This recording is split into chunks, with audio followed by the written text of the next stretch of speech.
നമസ്കാരം. പാതിവില തട്ടിപ്പുമായി ബന്ധപ്പെട്ട് കോടികളുടെ അഴിമതികളാണ് ഇപ്പോൾ പുറത്തു വന്നുകൊണ്ടിരിക്കുന്നത്. ചാനലുകളെല്ലാം തന്നെ ആകട്ടെ ഓരോ മണിക്കൂർ ഇടപെട്ട് ഇതുമായി ബന്ധപ്പെട്ട ബൈറ്റുകൾ പുറത്തുവിട്ടുകൊണ്ടിരിക്കുകയാണ്. സ്വന്തം ക്യാമറകൾ തികയാത്തതിനെ തുടർന്ന് ഓരോ ചാനലുകാരും പുറത്തു നിന്നുള്ള ക്യാമറകൾ വാടകയ്ക്കെടുത്താണ് ഇപ്പോൾ ബൈറ്റുകൾ ചെയ്യുന്നത്. അത്രമാത്രം പരാതിക്കാരുടെ ബാഹുല്യം കുന്നുകൂടിയത് കൊണ്ടാണ് ചാനലുകാർക്ക് മറ്റൊരു നിവൃത്തിയുമില്ലാതെ പുറത്തു നിന്ന് ക്യാമറകൾ പോലും വാടകയ്ക്കെടുക്കേണ്ടി വരുന്നത്. അപ്പോൾ തന്നെ നമുക്ക് ഇതിൽ നിന്ന് മനസ്സിലാക്കാം ഈ തട്ടിപ്പിൻ്റെ വ്യാപ്തി എത്രത്തോളമുണ്ടെന്ന്. കേരളത്തിലെ പഞ്ചായത്ത് മെമ്പർമാർ മുതൽ MLA-മാർ, MP-മാർ, മറ്റ് രാഷ്ട്രീയത്തിലെ ഇടനിലക്കാർ അല്ലെങ്കിൽ രാഷ്ട്രീയ നേതാക്കൾ, പൗരപ്രമാണിമാർ, സമുദായ നേതാക്കൾ, മത മേലധ്യക്ഷന്മാർ, ന്യായാധിപന്മാർ ഉൾപ്പെടെയുള്ളവർ ഉൾപ്പെട്ട ഒരു അഴിമതി അല്ലെങ്കിൽ ഒരു തട്ടിപ്പ് സംഭവം കേരളത്തിൻ്റെ ചരിത്രത്തിൽ ഇന്നുവരെ ഉണ്ടായിട്ടില്ല. നമ്മുടെ എല്ലാം കേട്ടുകേൾവിയിൽ ഇതിനു മുമ്പ് ഉണ്ടായിട്ടുള്ള ഇത്തരത്തിലുള്ള ഒരു തട്ടിപ്പെന്ന് പറയുന്നത് തിരുവനന്തപുരം കേന്ദ്രമാക്കി ഉണ്ടായ ടോട്ടൽ ഫോർ യു എന്നുള്ള ഒരു തട്ടിപ്പാണ്.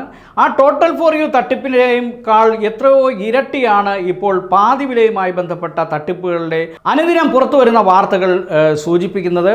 രാഷ്ട്രീയത്തിലെ വെറും താഴെക്കിടയിലുള്ള നേതാക്കളല്ല പണം വാങ്ങിയിരിക്കുന്നത്, രാഷ്ട്രീയത്തിലെ മേലാളന്മാരാണ് ഈ തട്ടിപ്പ് കേസിൽ പണം വാങ്ങിയിരിക്കുന്നത് എന്നുള്ളതാണ് ഏറ്റവും വിചിത്രമായ സംഭവം. CPM-ൻ്റെ തന്നെ ചില പ്രമുഖ നേതാക്കൾ പണം വാങ്ങിയിട്ടുള്ളതായി പറയുന്നു. മറുവശത്ത് കോൺഗ്രസ് നേതാവായ മാത്യു കുഴൽനാടൻ പണം പറ്റിയതായി മറ്റൊരു ചാനൽ വാർത്ത പുറപ്പെടുവിച്ചിരുന്നു.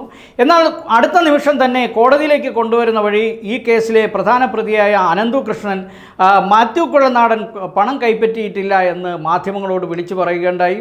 മാധ്യമ കോലാഹലങ്ങളുടെ ഇടയിലും ബൈറ്റുകളുടെ ഇടയിലും മുങ്ങിപ്പോകുന്ന ഒരു പ്രധാനപ്പെട്ട വിഷയം ഇപ്പോൾ ഉയർന്നു വന്നിട്ടുണ്ട്. അതായത് ഈ കേസിലെ പ്രധാന പ്രതിയായ അനന്തകൃഷ്ണൻ തൻ്റെ ജീവൻ അപകടത്തിലാണെന്ന് പരസ്യമായി മാധ്യമങ്ങളോട് വിളിച്ചു പറഞ്ഞ ഒരു വിഷയം കൂടെയുണ്ട്. പക്ഷേ മാധ്യമങ്ങൾ പ്രതിയാക്കപ്പെട്ട ഒരാളിൻ്റെ പുലമ്പൽ പോലെ മാത്രമാണ് ഇതിനെ എടുത്തിരിക്കുന്നത് എന്നുള്ളതാണ് നമുക്കിപ്പോൾ മനസ്സിലാക്കാൻ കഴിയുന്നത്. എന്നാൽ ഇതിനോടൊപ്പം നമ്മൾ ചേർത്ത് വായിക്കേണ്ട മറ്റൊരു പ്രധാന വസ്തുത, എന്തുകൊണ്ടാണ് ഈ അനന്തകൃഷ്ണൻ ഇങ്ങനെ സ്വന്തം ജീവനെ ഭയപ്പെടുന്നത്? ആരാണ് അനന്തകൃഷ്ണനെ ഭയപ്പെടുത്തിയത്? അല്ലെങ്കിൽ ഏതൊക്കെ ശക്തികളാണ്, അല്ലെങ്കിൽ ഏതെങ്കിലും രാഷ്ട്രീയ പ്രസ്ഥാനങ്ങളോ അല്ലെങ്കിൽ ഏതെങ്കിലും ഉദ്യോഗസ്ഥ വൃന്ദങ്ങളോ അല്ലെങ്കിൽ മറ്റേതെങ്കിലും ഗൂഢസംഘങ്ങളുമാണോ തന്നെ അപായപ്പെടുത്താൻ ശ്രമിക്കുന്നത് എന്നുള്ള വസ്തുതകളൊന്നും തന്നെ ഈ അനന്തകൃഷ്ണൻ മാധ്യമങ്ങളോട് പങ്കുവച്ചിട്ടില്ല. വളരെ ഗുരുതരമായ അനന്തകൃഷ്ണൻ്റെ ഈ പ്രസ്താവന മുഖവിലക്കെടുക്കാൻ പോലീസോ ആഭ്യന്തര വകുപ്പോ തയ്യാറായിട്ടുണ്ടോ എന്നുള്ളതൊരു സംശയദൃഷ്ടിയോടുകൂടി നമുക്ക് വീക്ഷിക്കാൻ കഴിയുള്ളൂ. അനന്തകൃഷ്ണൻ പറഞ്ഞതിൽ എന്തെങ്കിലും വസ്തുതകൾ ഉണ്ടെന്ന് തന്നെ നമുക്ക് കരുതേണ്ടിയിരിക്കുന്നു. കാരണം മറ്റൊരു തട്ടിപ്പ് സംഭവമായി, അതായത് കേരളത്തിൽ നടന്ന ഏറ്റവും വലിയൊരു തട്ടിപ്പ് സംഭവമായി നമുക്ക് ഇതിനെ താരതമ്യം ചെയ്യേണ്ടി വരും. 2008 കേരളത്തെ പിടിച്ചുകുലുക്കിയ ടാർ കുംഭകോണം കേസാണ് ഇതിനു മുമ്പ് ഇത്തരത്തിലുള്ള ഒരു പ്രമാദമായ സംഭവം. 2008 എറണാകുളത്തെ ഹിൽ പാലസ് പോലീസ് സ്റ്റേഷൻ പരിധിയിൽ ഒരു അജ്ഞാത മൃതദേഹം കാണുന്നു. പോലീസ് അവിടെ എത്തുമ്പോൾ ഒരാൾ വെള്ളത്തിൽ മുങ്ങി വീണ് മരിച്ചു കിടക്കുന്ന കാഴ്ചയാണ് കാണുന്നത്. ഇയാളുടെ ഡെഡ് ബോഡി പോലീസ് അവിടെ നിന്ന് റിക്കവർ ചെയ്ത ശേഷം ഇയാൾ ആരാണെന്ന് അന്വേഷിക്കുകയും പിന്നീട് ഇയാളുടെ വീട്ടിൽ നടത്തിയ സെർച്ചിൽ ചില ഡയറികളും ചില ഡിജിറ്റൽ രേഖകളും കണ്ടെത്തുകയുണ്ടായി. ഈ ഡിജിറ്റൽ രേഖകളിലാണ് കേരളത്തെ ഞെട്ടിപ്പിക്കുന്ന അല്ലെങ്കിൽ കേരളത്തെ ഞെട്ടിപ്പിച്ച ഒരു അഴിമതിയുടെ തുമ്പ് പുറത്തു വന്നത്. അതായത് 2006 മുതൽ കേരളത്തിൽ നടന്ന ശതകോടികളുടെ ടാർ കൊള്ള സംബന്ധിച്ച അഴിമതിയുടെ പുസ്തകമായിരുന്നു ഈ രാജേഷിൻ്റെ റൂമിൽ നിന്ന് കണ്ടെത്തിയ ഡയറി. അതായത് 2006 കാലഘട്ടങ്ങളിൽ കേരളത്തിൽ ഒരു സർക്കാർ ഉത്തരവ് പുറപ്പെടുവിച്ചിരുന്നു. പഞ്ചായത്തുകൾക്കും മുനിസിപ്പാലിറ്റികൾക്കും തങ്ങളുടെ പരിധിയിലുള്ള റോഡുകൾ നിർമ്മിക്കുന്നതിനേക്കായി പൊതുമേഖലാ സ്ഥാപനങ്ങളിൽ നിന്നും ടാറുകൾ വാങ്ങുന്നതിന്, അതായത് കരാറുകാർക്ക് നേരിട്ട് ടാർ വാങ്ങുന്നതിനായിട്ടുള്ള ഒരു ഉത്തരവായിരുന്നു. ഈ ഉത്തരവ് പ്രകാരം ഏതെങ്കിലും ഒരു പൊതുമേഖലാ സ്ഥാപനത്തിൻ്റെ ഇൻവോയ്സ് ബില്ല് മാത്രം വാങ്ങിക്കൊടുത്താൽ മതി.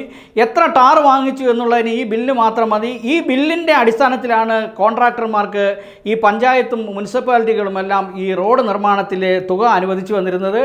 ഇതിനെ മറയാക്കി രാജേഷിനെ മുന്നിൽ നിർത്തിക്കൊണ്ട് ചില വ്യാജ ഇൻവോയ്സുകൾ അടിച്ച് കേരളത്തിലുടനീളമുള്ള പഞ്ചായത്ത് കോൺട്രാക്ടർമാർക്കും PWD എഞ്ചിനീയർമാർക്കും പൊതുമേഖലാ സ്ഥാപനത്തിലെ മറ്റ് ചില ഉന്നത ഉദ്യോഗസ്ഥർക്കും വിഹിതം നൽകിക്കൊണ്ട്, അതായത് കോടികളുടെ കൈക്കൂലി നൽകിക്കൊണ്ട് വ്യാജ ഇൻവോയ്സ് ബില്ല് തയ്യാറാക്കി പഞ്ചായത്തുകളിൽ നിന്നും മുനിസിപ്പാലിറ്റികളിൽ നിന്നുമെല്ലാം കോടികളുടെ തുക അടിച്ചു മാറ്റി. അതായത് മിക്സ് ചെയ്യാത്ത ടാറിൻ്റെ ബില്ല് കാണിച്ച് മിക്സ് ചെയ്ത ടാറിൻ്റെ തുക അടിച്ചു മാറ്റുന്ന ഒരു രീതിയാണ് ഇവർ അവലംബിച്ചിരുന്നത്. ഇതിലൂടെ ആയിരക്കണക്കിന് കോടി രൂപയുടെ നഷ്ടമാണ് സർക്കാരിനുണ്ടായത്.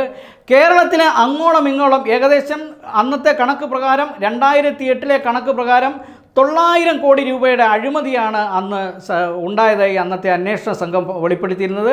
900 രൂപ 2008 900 കോടി രൂപയ്ക്ക് എത്ര മൂല്യമുണ്ട് ഇന്നത്തെ തുക വെച്ച് കണക്ക് കൂട്ടുമ്പോൾ 9000 കോടി രൂപയുടെ മൂല്യമുണ്ട് എന്നുള്ള വസ്തുത കൂടി നാം മറന്നു പോകാൻ പാടില്ല.